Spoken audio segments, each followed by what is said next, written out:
So the reason that we do these rituals is that we're then in alignment with the laws of nature and inviting that intelligence into our life. This cosmic intelligence is coming down by this connection, but realizing that when we look outside and we see a hummingbird flapping its wings, that science can tell us how many times a second that thing is flapping. But it doesn't tell us about the intelligence that created the hummingbird. Welcome to the Path Podcast. I'm Mike Salemi. I believe that uncharted trails make the best life stories. So take a deep breath, put one foot in front of the other, and trust the ground under your feet. Join me in discussions on health, performance, business, leadership, and spiritual self-mastery, because these topics are windows into how well each of us have learned to trust our own path. Let's go. This is a Soulfire production. In today's show, we're coming in hot with my good friend, Jason Picard. Now, Jason is someone who I met approximately 5 years ago through Paul Chek. And even before I met him, I knew that we were going to be brothers for a long time. And that's really because we both share this insatiable hunger for learning and experiences and really just simply bettering ourselves so that we can be of greater service for the people that we love in the world. And Jason has such a unique background. You know, before he really started working on all these things related to self-growth and self-improvement, he was a high-level, high-paced businessman. He was one of the top traders on Wall Street. He was voted or ranked as the top 30 under 30. And as much success as he's experienced in the business world, one of the interesting things about Jason and his awareness around this is really something special. He had so much success in that world. However, on the flip side, his internal world really felt empty, in his words. And he was incredibly unhealthy. In fact, he was morbidly obese, over 300 pounds. And the journey that he's gone through over these years is something remarkable. He's worked with some of the best therapists in the world, some of the best performance specialists, indigenous teachers, shamans, you name it. And he's really been able to extract a lot of that wisdom and integrate it practically into how we can live more enriched and more full lives today. Now, in this discussion, you're going to hear some stories from our hunt, which was incredible. You know, Jason's ability to really extract knowledge from the natural world, specifically animals, and really his perspective on seeing that everything in our reality is a symbol and is there to teach us something, represent something in our life. And so you're going to hear how some of these things, again, animals specifically, how we can learn by the way they move, by the way they act, their characteristics. And we can begin embodying some of those characteristics so that we can use that as fuel, as information to better our own life. Now, Jason really talks about in his work as a therapist, utilizing our childhood memories as a treasure chest so that we can get better guidance in our own life. He also discusses what we can do to actually find and meet our edge so that we can excel. We also go into how we can harness the power of the warrior in our life, the balanced warrior, to set boundaries, to get more clarity, and to really step up in this world. I am so excited to bring you this podcast with my dear friend, Jason Picard. Get ready because we're heading right into it.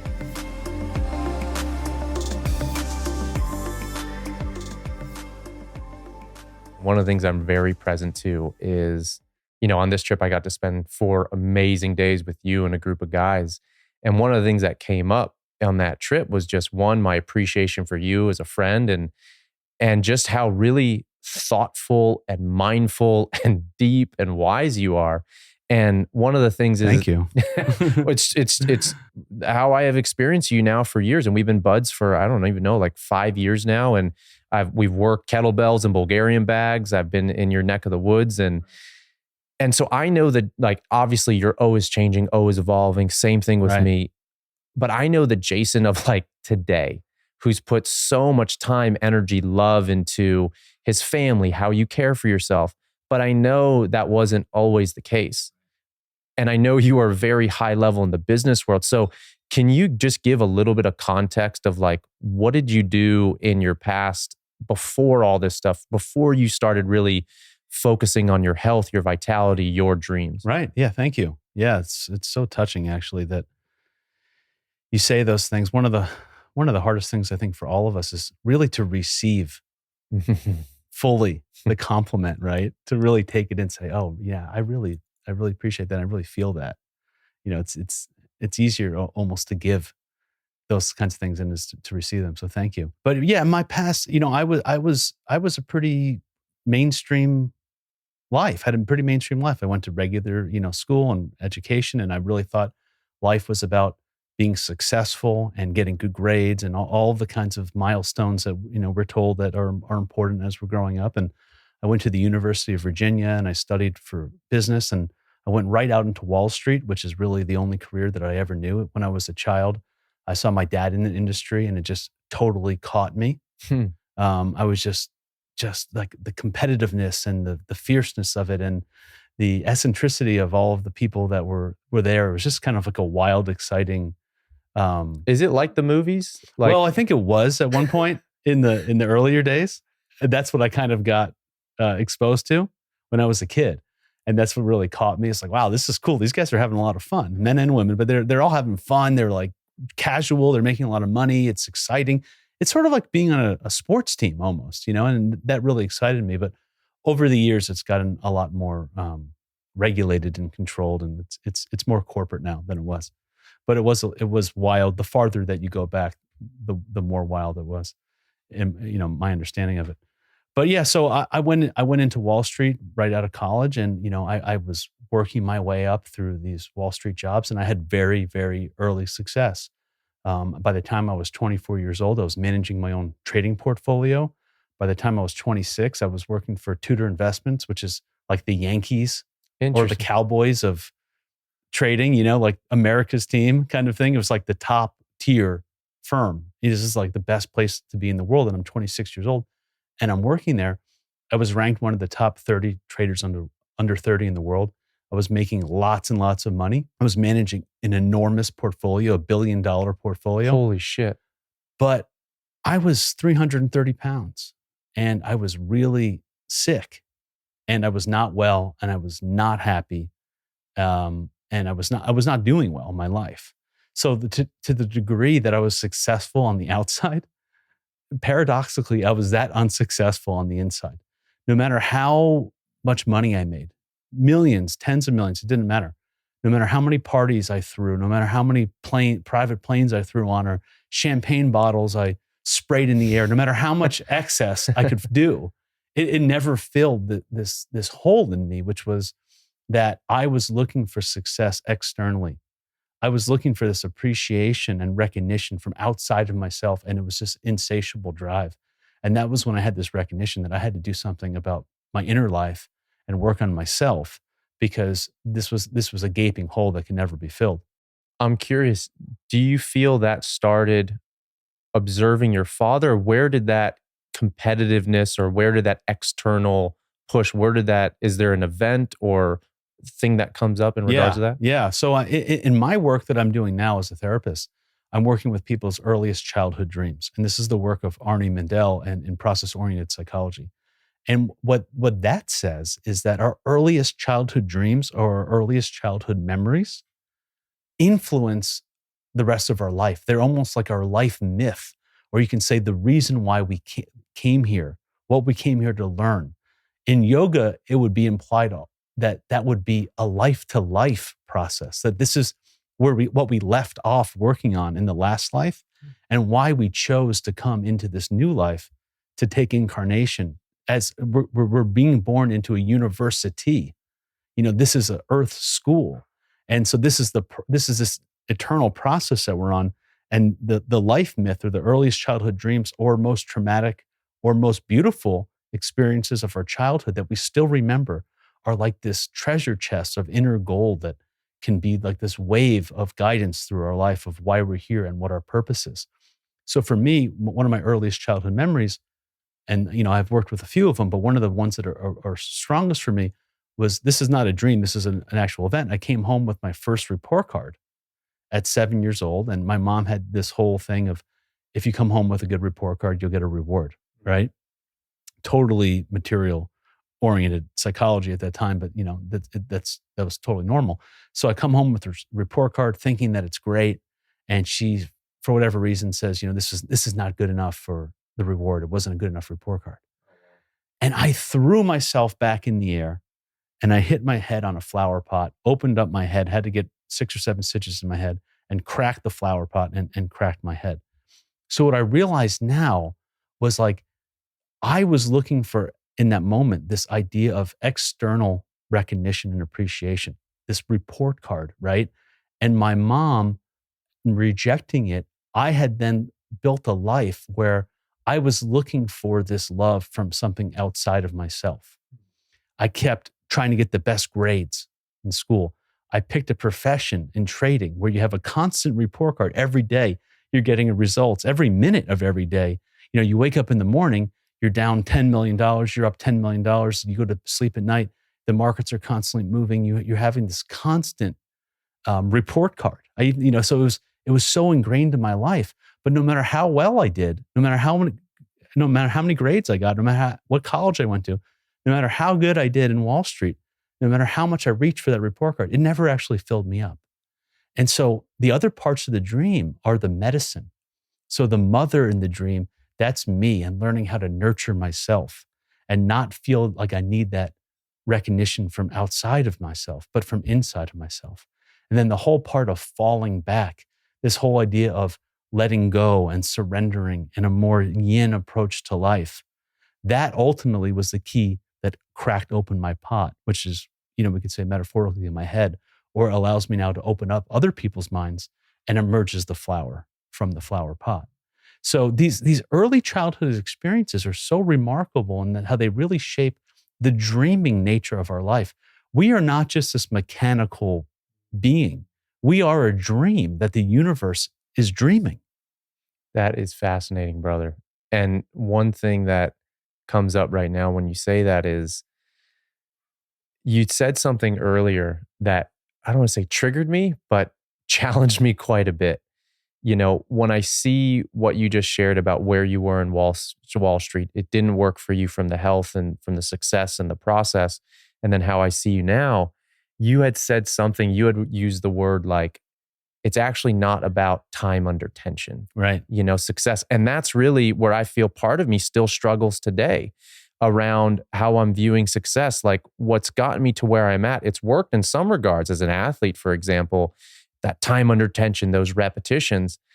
But you challenged me and you said, there's another way to do it. Yeah. And I'm really curious because it's from the little that we've talked about, and I really want to dive into it here. I know it's the medicine that I need. And I imagine too, especially in a society like today, and the people listening to this who want to be better and go-getters, that's a formula that doesn't always work. So can you share your experience with that? Yeah, I mean, even in the gym, it's just kind of fascinating is that if we're focusing on time under tension, that's really important. But we're usually always resting even in the gym than we are exercising, right? We're doing, if you're doing Bulgarian bags, maybe for 30 seconds or a minute or something, but then you might be resting for 1 to 2 minutes after that, right? I mean, obviously, depending on the type of workout you're doing, but rest is so key even in the gym. So, what I found when I was working is that doing more is not necessarily better. And this plays into even to my childhood dream of this direct, linear, logical approach. But then with the report card, but then when I can let go and surrender, I can tap into an intelligence that's outside of myself. And the only way to do that is to get still and to kind of let go. So I had developed all these sort of more feminine or yin receptive approaches to business by not necessarily working harder, but working smarter, or by taking breaks or being creative or using different meditative tools to tap into nature, to tap into other parts of myself. So I'm not just, using my left brain faculties in order to use only my linear logical thinking to do things. So I think instead of tension, it's more about intention. What is the intention of my time? What is the purpose of my time? How am I using my time? Not necessarily this whole idea of, we need to sit at our desk for longer to do this FaceTime because our boss is watching us, or, we have to put in 80 hours a week or whatever. It's just more about what is the quality of that time? In the Tao, they have wei wu wei, action without action.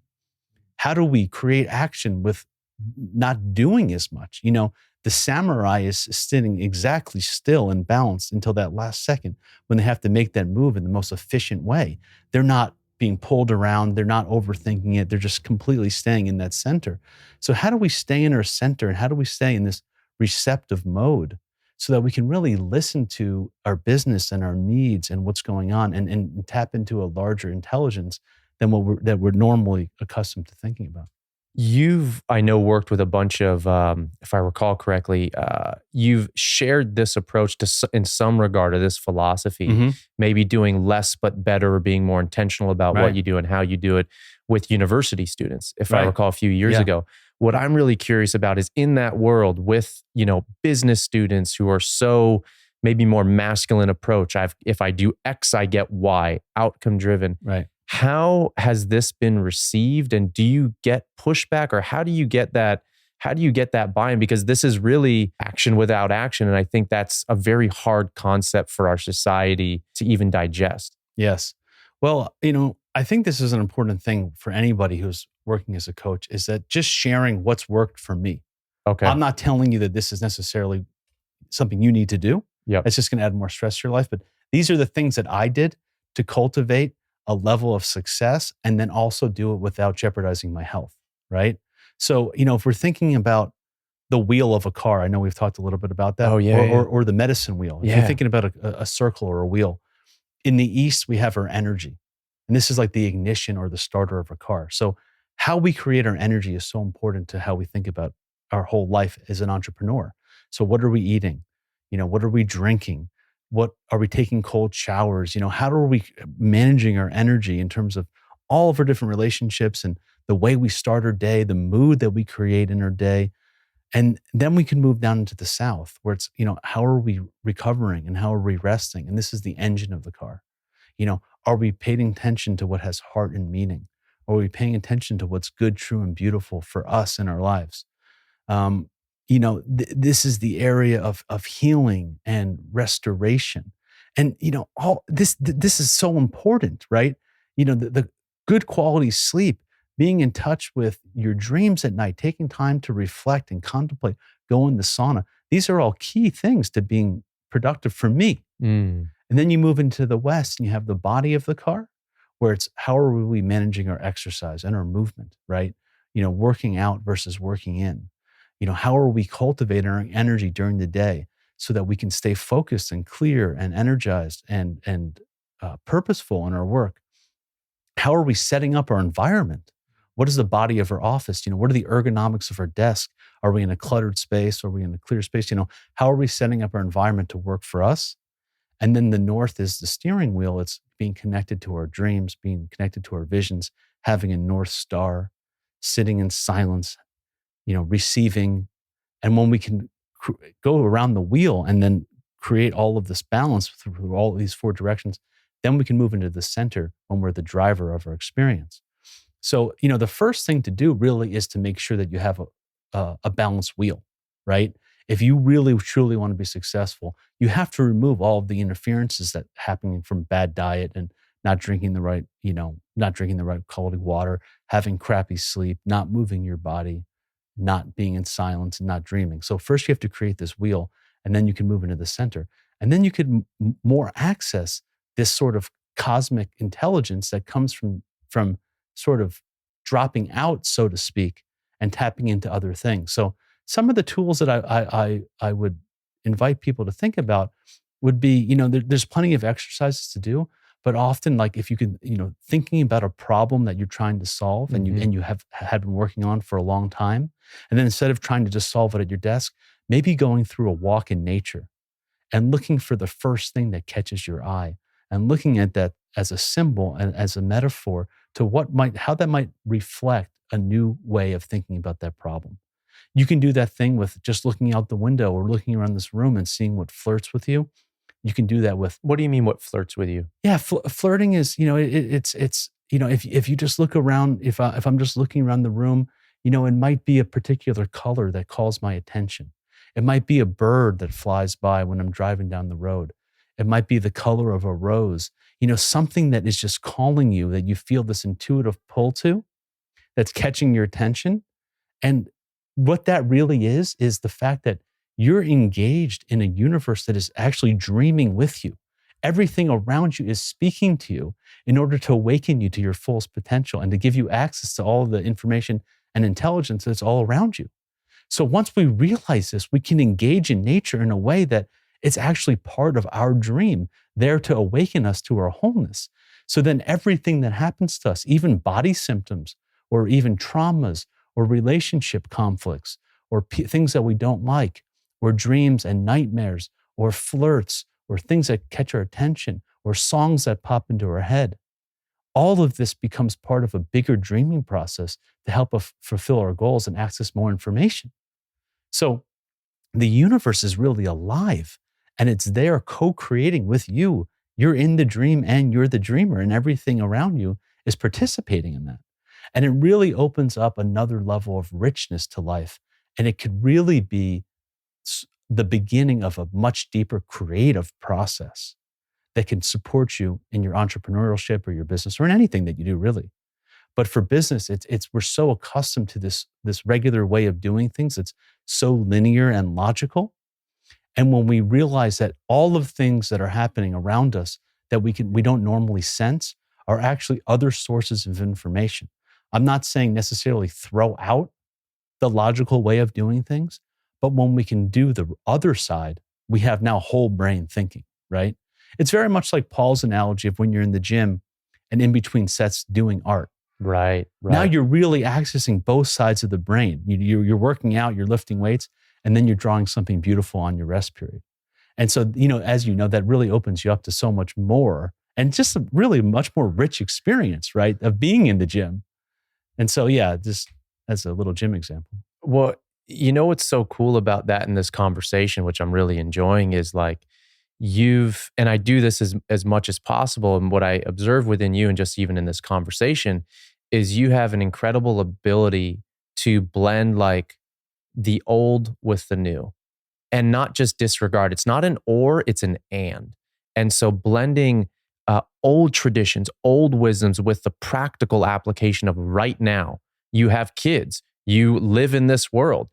You can very much still, it's not like the hermit who just goes off and completely disconnects from society. You are very much here. And that's one of the beautiful things that I experience about you. And I want to take a half step back because you had shared, those 4 directions and the ability, how I received it, to blend that old with the new. But what is a medicine wheel? Like, because I know indigenous cultures use this and navigate in much of life, like you're saying, with it. But what is the medicine wheel, or how is it used in indigenous peoples? Yeah.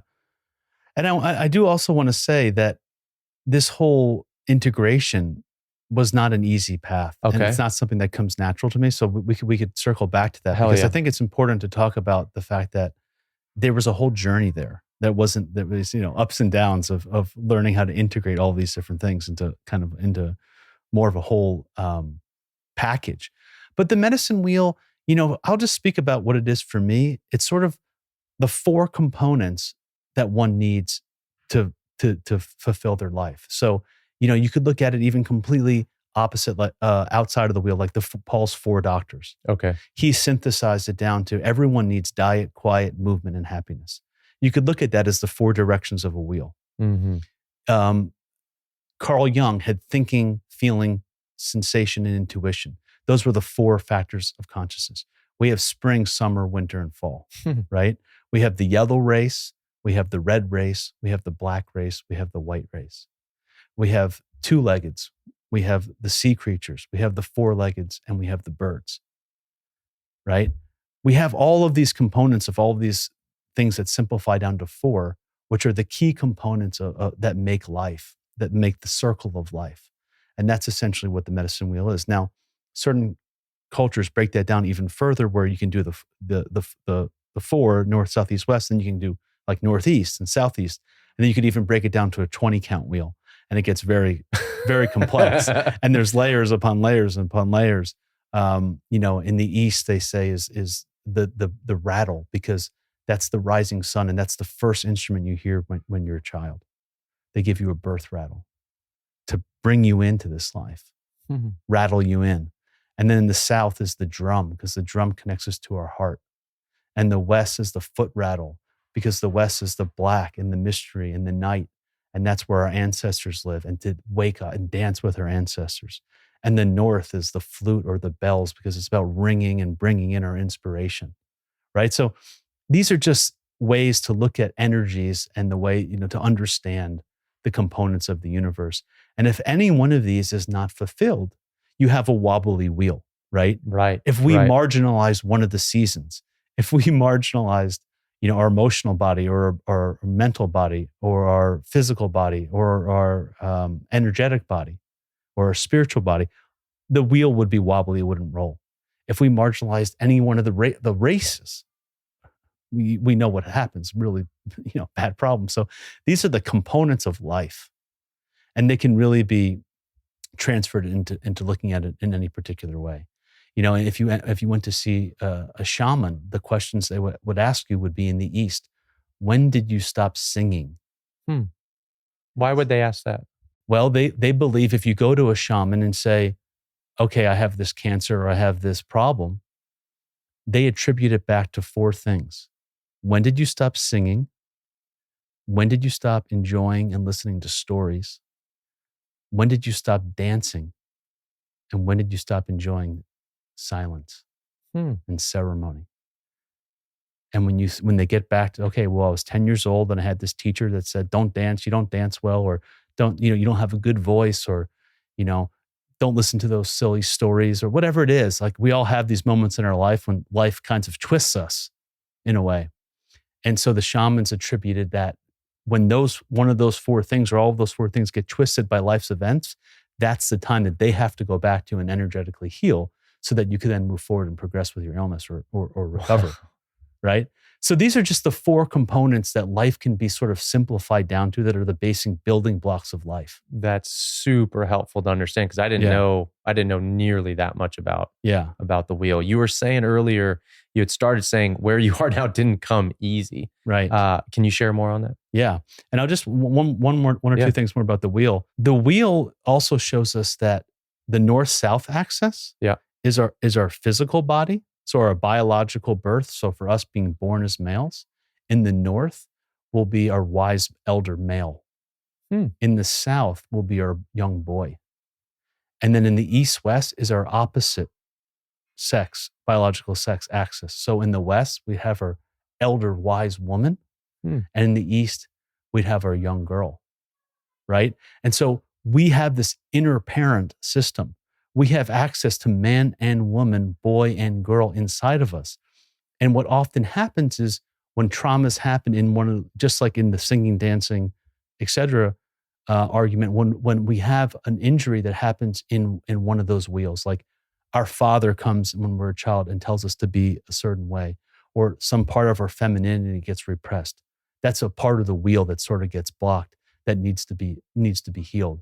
And these are literally considered in Native cultures shields, that literally these shields of energy that come onto our life, come onto our face.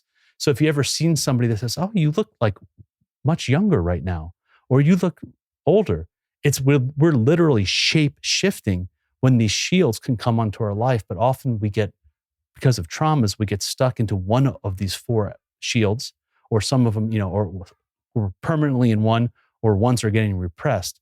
And this idea of recovering all of these aspects of herself, the wise man, the wise woman, the young boy and the young girl, and then becoming a whole person, right? And just another thing that's interesting is in the East is our inner warrior. Okay. So for a man, the inner warrior is a young girl. What? Yeah. Really? Because it's about showing up with your vulnerability. It's about having the courage to be who you truly are. It's about knowing respect and boundaries and limits. And it's about being present and being in touch with what's challenging you and being clear about that. The warrior is someone who's not at the effect of anyone at any place at any time. It's being who you truly are. That's real courage. And it's the energy of a young girl. So, we think that being a warrior is just like machismo thing, right? But a real warrior is like the stag. the one who is showing up and who they really are and doesn't need to, impress or show off or, oh, I'm such a badass or this or that, right? It's got this feminine quality to this strong masculine. And for women, it's the opposite. Their challenge is to show up with their young boy and stand in their power in the East as their inner warrior. And so I just think that's kind of a fascinating thing for guys, because we're encultured with this idea that being a warrior is got to be this tough person. And what being tough really is about being a good listener, being loving, being vulnerable, and showing up with this girlish, almost curiosity. And again, I just want to be clear for the listeners, this is not gender-based. This has nothing to do with actually, boy and girl are probably not the right words. These are just aspects of energy. We can call them yin and yang. We can call them, linear and circular, or logical or illogical, these are, or direct and creative or something. These are just the polarities of nature, but we don't really have the language to discuss these things. In yoga, they have a lot better terminology for these, but English is actually sort of a sloppy word to describe these states. So we're using boy and girl here, but I don't want anyone to get confused to think that that's actually an actual gender.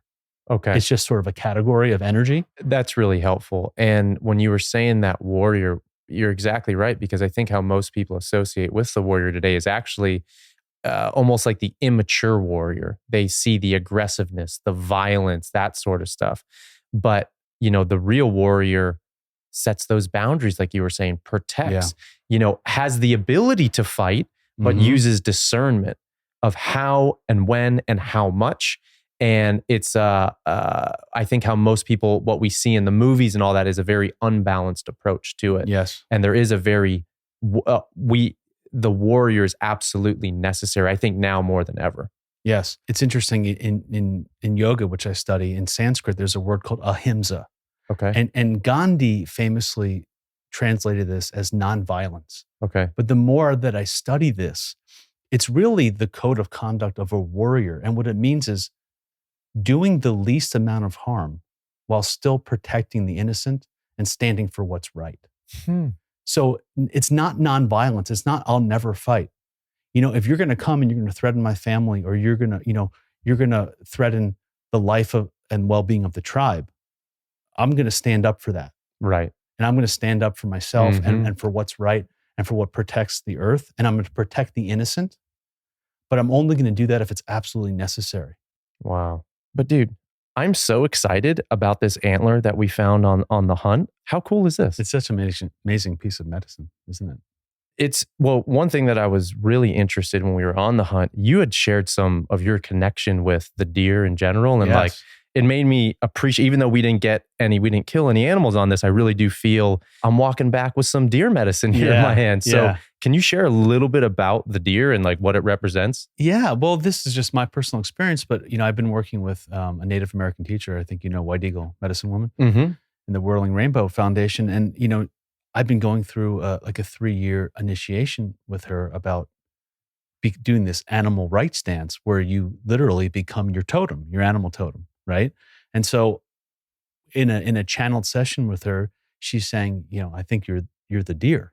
And I'm thinking to myself, oh, I don't want to be the deer. I want to be a bear or a lion or a snake or a jaguar. Yeah, something badass, right? But the more I actually started really understanding the deer, it's just the most incredible medicine. So, I mean, for one, I grew up thinking, oh, the deer are just stupid animals that freeze, right? When you're driving down the road and you put your headlights on them, they're totally frozen. You're just what is this thing doing? But then I understood that there's that gaze, that sense of presence where they're looking right into you and right through you. And how could I use that in my life? How could I use that gaze to interact with my kids or my clients or my wife or anybody? That level of focus where I'm looking almost through you into your soul to see who you really are, and not just this kind of, all over the place. I mean, they are not thinking about anything in that moment, but looking right into you, right? You also have the antlers, which is this metaphor for this ability to connect to other intelligences and, the cosmos as a living antenna. And The idea that I've been working on is this idea of the stag. I was named Stagheart in this community. What is a stag? Well, a stag is really a male deer, Okay. but the stag in a ceremonial sense is really often a man who has become an elder and really individuated and worked through their own stuff, where it's not really about them anymore. It's more about supporting the group. So somebody who is a leader, but like a quiet leader, standing in the back, holding space and allowing everyone else to do their work and their healing without needing any recognition. So I have to say, I don't know if I'm yet qualified for that, but it's at least something to work towards, right? It is a 7-year commitment that I've stepped into, where each year we're doing, I created deer regalia to really step into the deer, to really become the deer. I track deers on my property, just watch them. I created music for them. I shared a flute song that I created for the deer. I've danced the deer dance now twice. For hours? I remember, right? Yeah, pretty much, yeah. It's not nearly as intense for a non-native as like a sun dance. I don't want to give that impression like I'm doing, the kinds of stuff that the Native Americans do, where it's like otherworldly, like we heard from the gentleman who had been doing the sun dance at the sweat lodge we attended. But as a non-native version of this, yeah, we danced all day long in regalia. I had antlers on, and I'm crawling and pawing on the ground, and I'm really doing my best to really get into a trance to see like how do I fully become this animal, so that I could really take that energy inside of me and really become the stag in my own life, with that presence, with that sense of family, with the way that they prance through nature and bounce, and the lightness of it all, and then really kind of holding space for others with that medicine. So that's the whole idea, is how do we take that energy into ourselves and then use it in a productive way in the world to help others? That's beautiful. Well, one of the things that brings me back to is on the last hunt that I was on, I had killed a wild boar. Right. And I thought I was gonna get a deer, and I had all these ideas and expectations.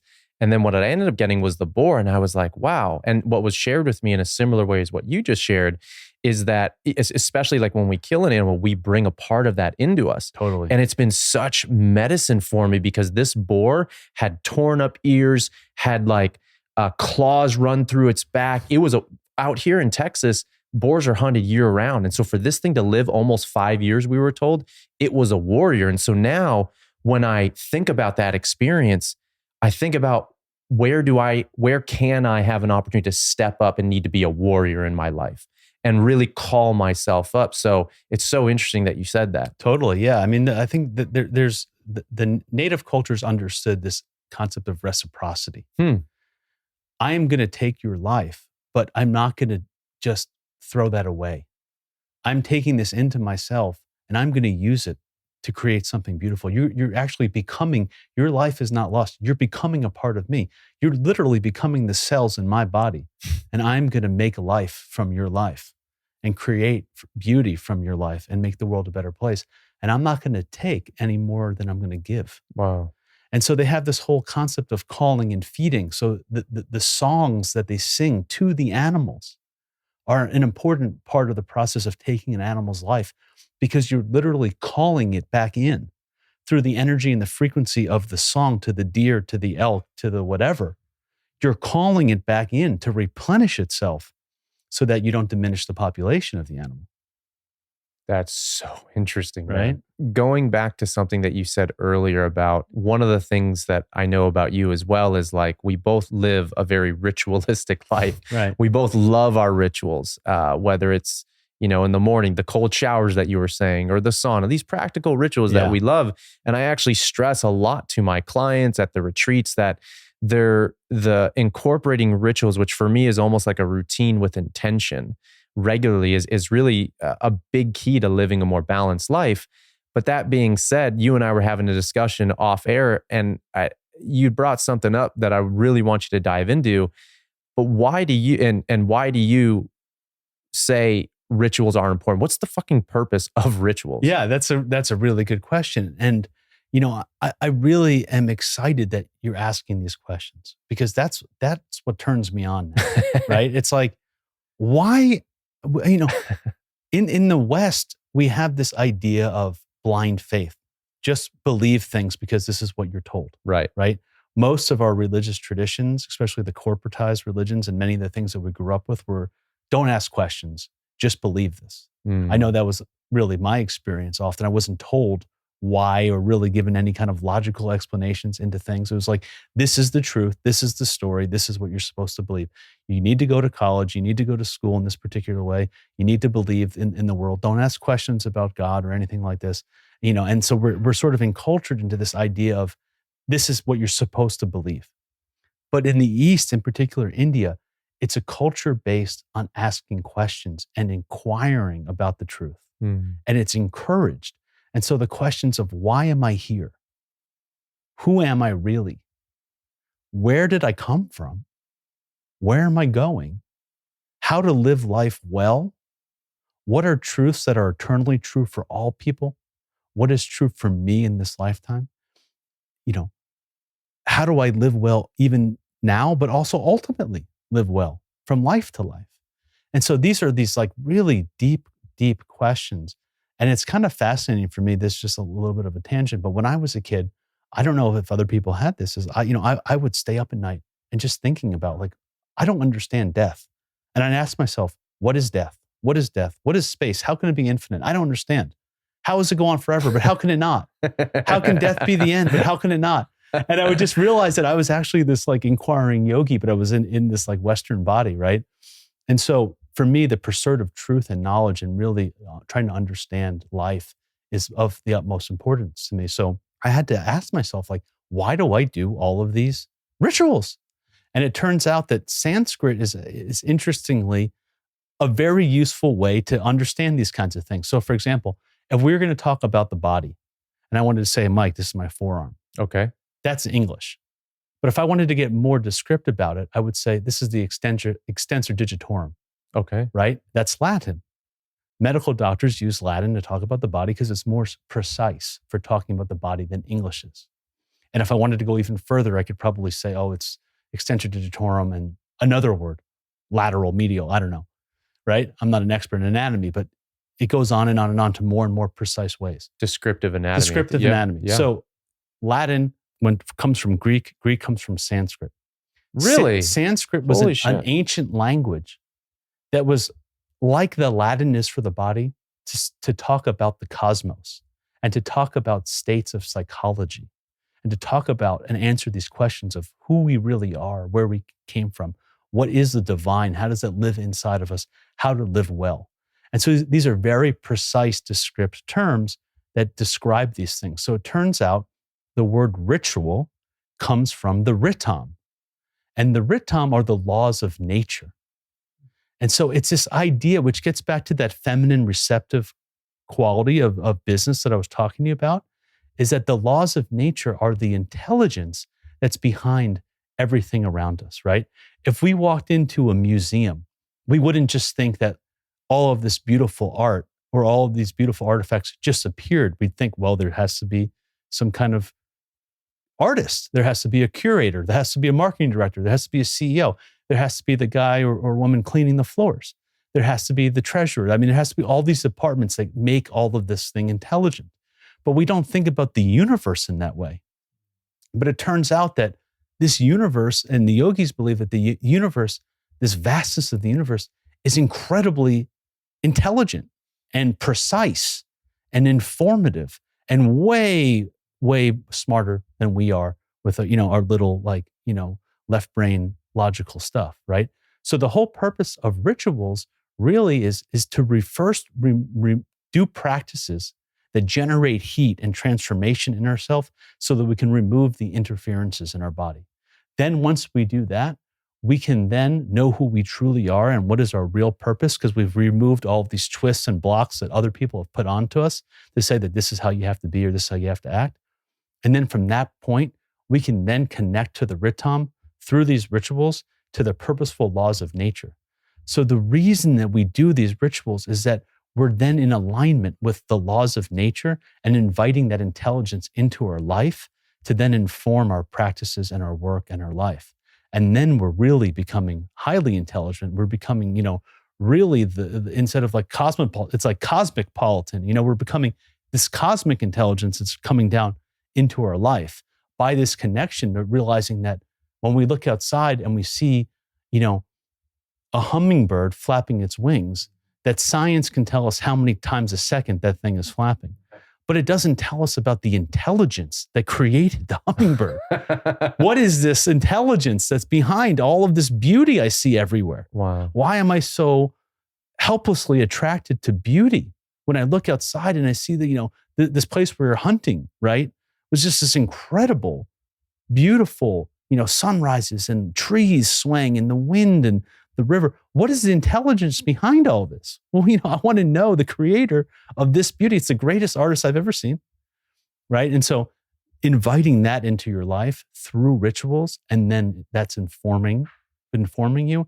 And then you're getting into sort of an ecological reciprocal relationship where you're realizing that there is intelligence, that there are consequences to cutting down trees and polluting the water and polluting the earth and taking more food than you need. And then you're living in this way that's thinking about the next 7 generations and not just what can I extract right now in this lifetime. It puts you in a place where you're then preserving life on a more global scale. This episode is brought to you by Kettlebell Lifestyle, my 9-week follow-along kettlebell movement program for both beginners and intermediate lifters. After nearly 20 years training and coaching kettlebells, I can tell you with confidence that the journey you'll be taken through with this program is not just going to make you a better kettlebell lifter, but is also going to help you care for yourself for a lifetime. Now, let me be fully honest. This program is not for someone who wants to go 100 miles an hour right out of the gate and just get their body crushed. That is not this program. And that is the opposite of the philosophy that I love to teach today. And that really stems from, once again, over 20 years of direct experience, having been broken down, built my body back up, competed at an elite level, worked with so many hundreds, if not thousands of people from around the world. This is what really works. And I'm so excited to share this program with you. As a subscriber of the Path Podcast, I'm giving $100 off on the program. And all you got to do is go to kettlebelllifestyle.com, sign up today, and use code PATH20. Now let's get back to the show. So think about the hunt, right?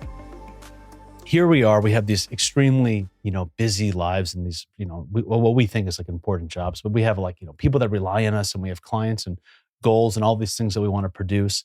You have your podcast that's growing and, Dr. Nathan Riley has all of his patients and I have my course that I'm building and all of these different things that we have going on. And we also have our families, and at the same time, we think, we really can't get away. We can't go into nature because we have so many things that we need to work on and really produce. And this whole idea of time under tension is better. But when we go out into nature, right, and we're there with the guides watching the sun come up at 6:30 in the morning, and we're there at night watching the sun go down, and we're standing in the river and seeing the birds flying, and we're lying down under a pecan tree to take a nap and feeling the wind blowing on us. That's when I personally had these incredible insights about where I wanted to take my business maybe for the rest of my life, or at least for the near future, by paradoxically doing nothing. And just by merging with the intelligence of nature around me and by shutting off my mind, all of a sudden new insights were able to come in. And I'm just so inspired now to go back and integrate that back with the left brain. I'm not saying throw that away, but this fluidity in this flow between the polarities is so important, where if we don't take time to step out and connect with nature and the laws of nature and allow that to inform us in new ways, we can never really be thinking about anything differently. One of the things when there's massive change in life, oftentimes, at least this has been my experience, when I was lifting and I was training my ass off and I reached this specific goal, but I broke down my body and now I have this whole new holistic approach to training, so many parts of me wants to, or I have to remind myself, because for a long time, and I do have to catch myself, parts of me resent or regret the past. Like, man, if I just learned this earlier, I think that's one of the things, if I only knew this then. And what I'm hearing you say is like this merging, this bridging for someone who's also in this change state, whether it's living healthy or embodying anything that we're both talking about right now. Is there any advice or suggestions you can have with someone who's maybe has regrets or is trying to make that bridge themselves? Well, I could just tell you about my own personal experience. I could think about what you're saying a little bit more deeply, but for me, I did this 20-year career in Wall Street, and I just had enough of it. I just said, I've done this. I just want to throw this thing away. I want to become a therapist. I want to help other people. I want to focus on dreaming. I want to explore shamanism and music and all these things. And I wanted to become this completely, you see, the trading was my primary identity. Okay. The trading was in alignment with my report card. Holy shit.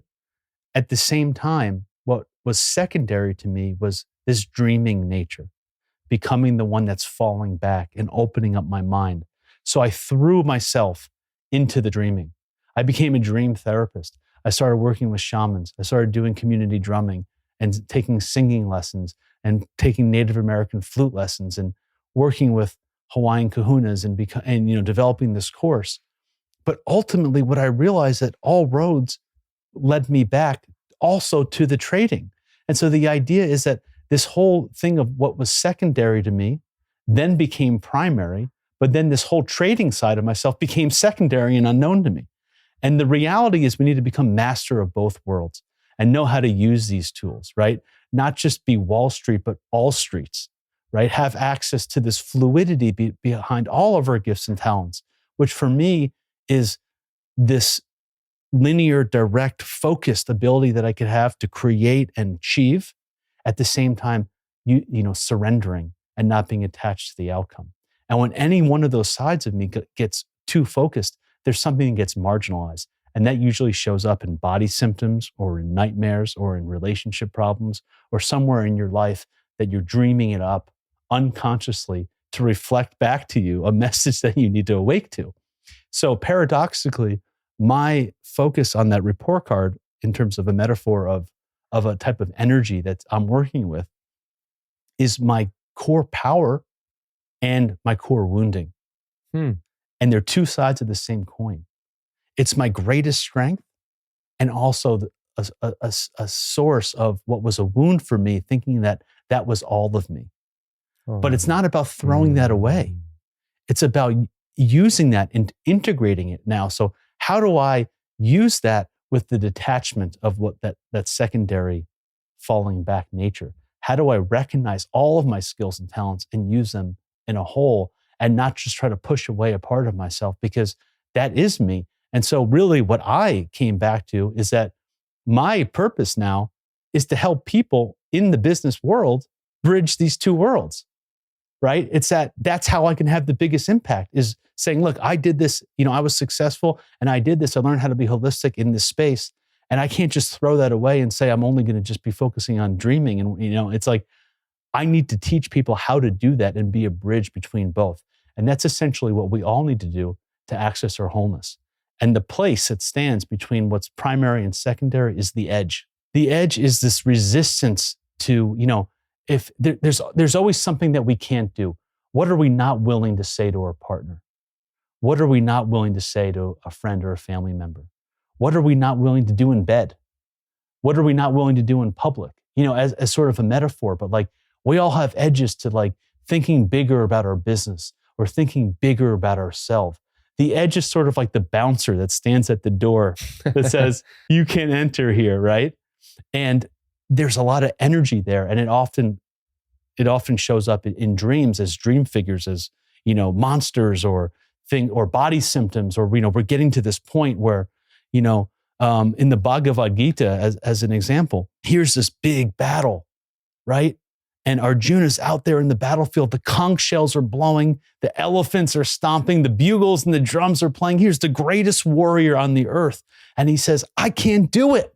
And he throws down his sword and says, I don't want to do this. That's the edge. It's like you're standing on the verge of greatness, of becoming something bigger than yourself, and you hit this wall.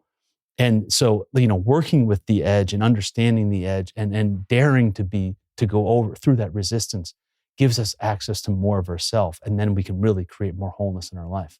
Dude, man, I am enjoying this conversation so much. Me And too. every time we get to hang together, I feel so inspired. And this has just been so much fun.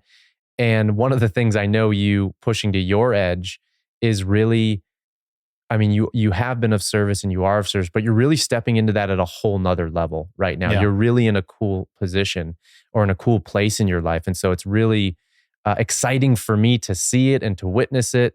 And this course that you just touched on, I know that is bringing you to a new edge. Yeah. And so before we close, I would love for you to share just a little bit more about what is it, where, what is it going to be about a little bit more? Yeah. I just want to share one thing that just, is occurring to me too about you talking about edges is if we get back to the same idea of this childhood dream. Okay.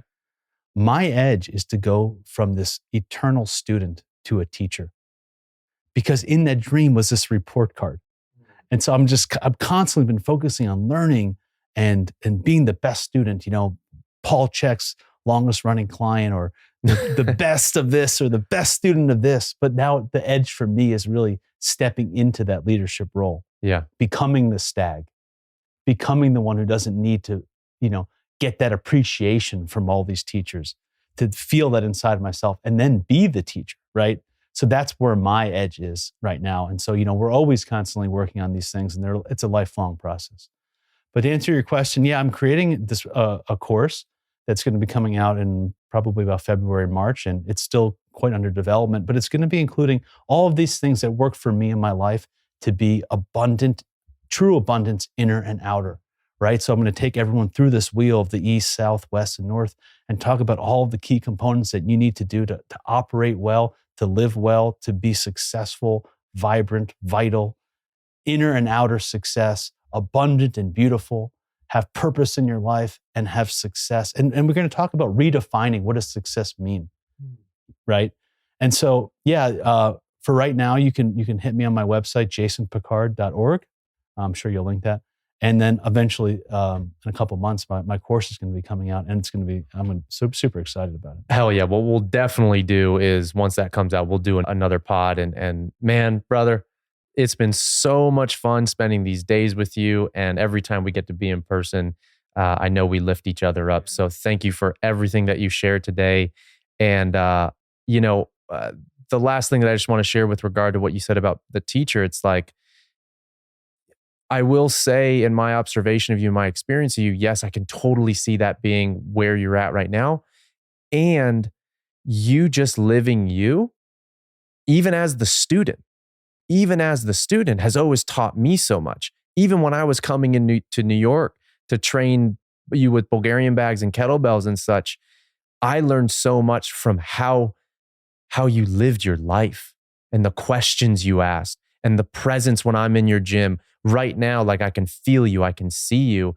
And it's like, I think that's one of the most, that is the stag, like what you're saying. And I think you have always been a teacher. It's just now taking a slightly different light. So thank you, brother. Thank you so much. Yeah, love you, man. That's what they call becoming an acharya in Sanskrit.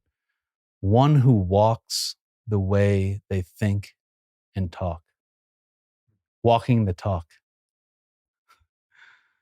So, hey, I just want to say thank you so much for this opportunity. You've been such a good friend, and I just absolutely adore you and your energy, and I'm just so excited for you with this podcast and your child and your new upcoming wife. And man, I'm just so happy to see you thriving. And you're somebody who, I know this podcast is ending, but just I'm amazed at the edges that you've been able to go over in your life, transitioning from your parents' business to following your dreams. And I'm sure there's a whole podcast on the edges you hit in that moment, and being courageous to be who you are, come from your core, come from your heart to live your dreams. You're an inspiration to all of us. So thank you for being you. It's a pleasure to know you, my friend. And I love you. I love you too, brother. Thank you. Aho. Aho. Thanks for listening. Be sure to follow the podcast on Apple and leave a review. It means a lot. We all have a path, and I'd love to hear how this podcast has inspired you in some way to live yours.